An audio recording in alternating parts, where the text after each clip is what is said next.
It's PatsPremiere, and I'm back, Kenley Pierre, regarding not only Pats news but NFL news around the league. What's going on around the league? I'm here with my co-host. My name is Ryan McNeil. Thank you for having me.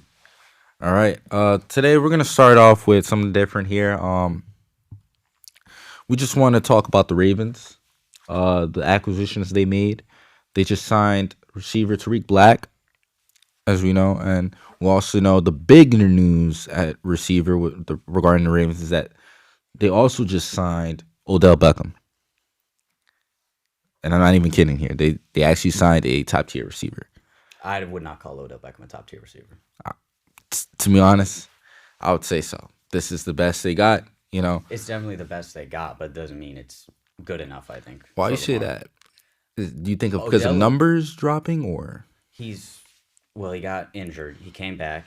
He People think like oh Rams Odell was like really great. He averaged like 38 yards a game. He was good in the red zone for sure, but by no means is he a good number one. I think he's a solid number two, and even I don't think he'd be one of the best number twos in the league if there was even another number one on that team. He doesn't have I just the injury history is there. He didn't play all last season. He's on the wrong side of 30. He's like 32 or whatever he is now, and a circus comes with him. Not in a bad way. I mean, he's a personality, but he doesn't have like a big ego. He's not a destructive force in the locker room. But for the attention he draws to your team, I don't think he is going to produce the way you expect him to. Okay, and I see what you're saying there, but and this is the best the Ravens got. In a way. Unfortunately, yeah. This was like a necessary move they had to make because they have failed to put weapons around Lamar year after year. So it makes sense for them to go out and get a guy like OBJ. But this should have been like step one of two, step one of three. Should have been OBJ and D Hop, OBJ and Judy or something. If Judy was actually ever on the table, we don't know. But he should not have been like, oh, OBJ fixes everything. If I'm Lamar, this does very little to help my case to come back. Got you. And honestly, there's a strong chance of them signing DeAndre Hopkins. And then If D Hop becomes free agent, which it looks like he's more likely to get released than traded, yeah. there's a strong chance, and they could make a deal for him, the Ravens, and will that fill up cap space? I mean, he'll still be getting paid from his old deal, so he'll probably be on a fairly team friendly deal. But still, you're gonna have to do some gymnastics, especially with the money you gave OBJ. How are you gonna fit that with Lamar? I mean, already. I mean, it was Roquan Smith was the off ball linebacker, right? And they gave him like $100 million deal last season. If during the year, while they know they're headed towards this potential divorce with Lamar, if I was Lamar, I would have been so insulted by that. Where even if Lamar, I do think Lamar's asking for a little bit more money than he should be, but still, they're going to put him in a situation where he isn't getting anywhere near what he deserves. I know it exactly because when you think about that situation with the agent, his mom as his agent and stuff like that, do you think from there, like with them, that was a total insult, definitely a total insult with them signing Roquan Smith in the middle of the year because of his Yeah, play? And okay, he's a good player, but that much money, it's already, absurd. Yeah, you know, but already they just yeah, got him. It was just yeah. weird. And I I like I'm a defensive player too, and he made his mark already by being in the team, made an impact. yeah. But already this fast in the middle of the season to get that much money, 100 Yeah, million because for a I back. think he was traded during the year to him, and he played like 7 games or something, Yes, and then they gave him that deal. I totally agree. Lamar should have viewed that as an insult. Yeah, that most definitely. And from there, you know, the signing at in the offseason, the signing of Odell Beckham, you know, they think that would help aid them of getting Lamar. I don't know. It works. It may work because they may get Lamar to sign because of that. And hey, Lamar would have a great group of offensive weapons, not only with the running backs and tight ends. You got a potential number that will be his potential number one. But if they potentially number one. could Yes. add the 100 Hopkins to that, I Yeah, there's mean, no reason for him not to come back if they add a piece like that. there's no reason for him to come back. But honestly, I mean, there could be a reason for him to come back with when you add with those two acquisitions. You got a great receiving core, great I said there's no multitudes of. reason. I said there's no reason for him not to come back. If you get D Oh Hop, yeah, okay. I if didn't you hear get you. I oh didn't. yeah, if you get D Hop, he totally should go back in the building. Honestly, like, I mean, um, I just think, like what you said, there's no reason for him not to come back. I mean, honestly, there's a good. You got a good supporting cast then now, and then, but I don't know. It's better, and especially if you add another piece, it's significantly better. But Lamar's also unfortunately in a spot where this isn't a big offseason for the quarterback carousel.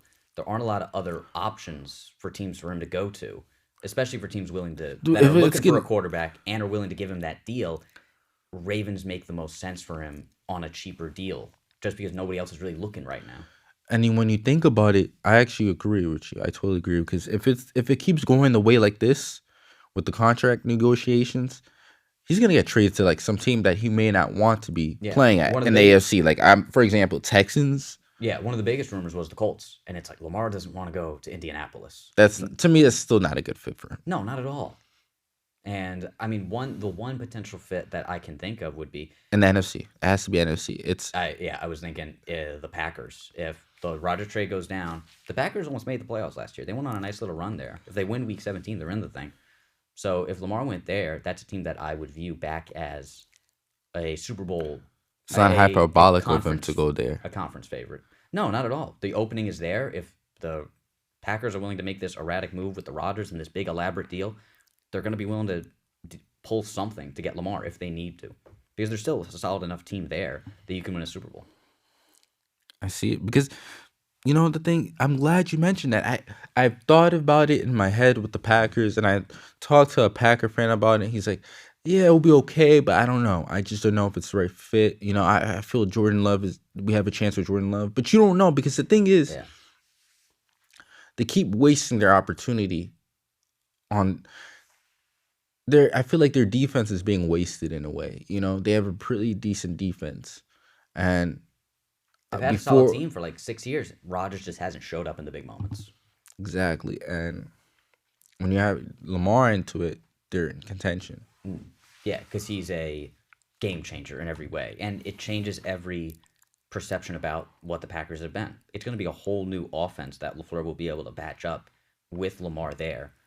It'll change. They'll be one of those new exciting teams just by adding him into that situation. So I think that makes the most sense. Is it all that realistic? I'm not sure, but I mean, I'd rather see him go to the Packers than him stay with the Ravens, honestly. At this point, Or some other NFC team, definitely not the Lions because the Lions definitely have trust in golf. Definitely not the Bears. So I'm thinking some other NFC teams. People say Commanders. They got a good multitude of weapons. I don't hate that idea actually. I'm on the Um, Commanders. what can I say? What other teams there? Tampa's probably selling everybody soon, and nobody wants to follow the Brady Act. Um, Panthers. nah. I mean, maybe. I mean, they're obviously looking for a quarterback, but I think they're gonna go with Stroud. So Stroud or Bryce Young. yeah, they're gonna draft one in the draft, and I mean, for their team, they're not in like a win now situation where they have enough talent to say, oh, add Total Lamar. rebuild. Yeah, they're not in a situation where it's like, oh, add Lamar, you can go to the Super Bowl. They need to draft a guy and build around them further and further. So the situation just isn't cohesive to make a move like that right now, even if they have the pieces and are willing to give them the deal. Okay. I mean, but Lamar could be better than those potential prospects, but I get it. I absolutely get it. I absolutely do get that. And a team that I'm also thinking of before we end this episode, at one point we said Giants and then Jets, but when you The think of, Giants gave Jones that giant deal, so they have trust in their QB, which they shouldn't, but they did. but when you think about the market, it's not really open. So Yeah, I mean, I think it was 2020 and 2021. We saw a movement of like 10 to 12 teams changing quarterbacks from the last season to the next. This just isn't one of those seasons, and there were a lot of big market teams too, and that just isn't one of those years where Lamar has options of places to go. So so it is what it is for Lamar. He has to get that negotiation right. And this is Kenley Pierre. my name is Ryan McNeil. And This was PatsPremiere. See you on the next one.